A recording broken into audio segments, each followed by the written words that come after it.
but we certainly did see a lot of debris from the hills all the way down here to the ocean. After a wind-whipped day comes the cleanup. The Santa Barbara waterfront was littered with debris. To clean it up was mainly a lot of handwork, and this crew went one by one, pile by pile, to gather up the mess left behind.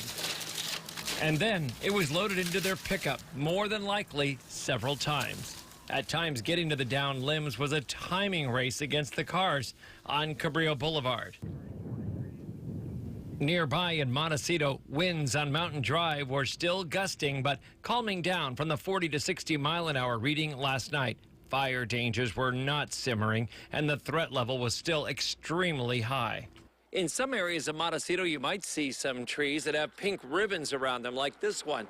It's dead, and the recommendation is for this tree to be cut down before it falls down.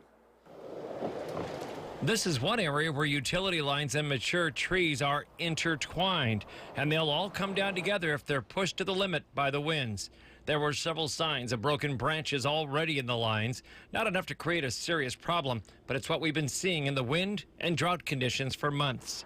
On some streets, larger branches were split off and in or near the roadway, like this piece of a pine on Sycamore Canyon Road.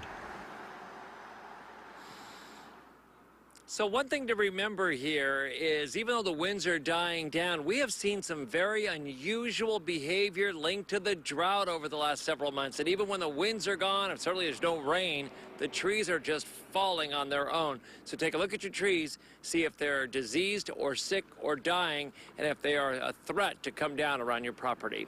Reporting live in Santa Barbara this evening, I'm John Palmentary, News Channel 3. And we are heading into the weekend with a high fire threat. Chief Meteorologist Alan Rose is in our First Alert Weather Center. And Alan, it's going to be toasty and windy. Yeah, CJ, today toasty, and this weekend even toastier. 88 in Santa Barbara. Not feeling like fall, feeling more like summer. And this weekend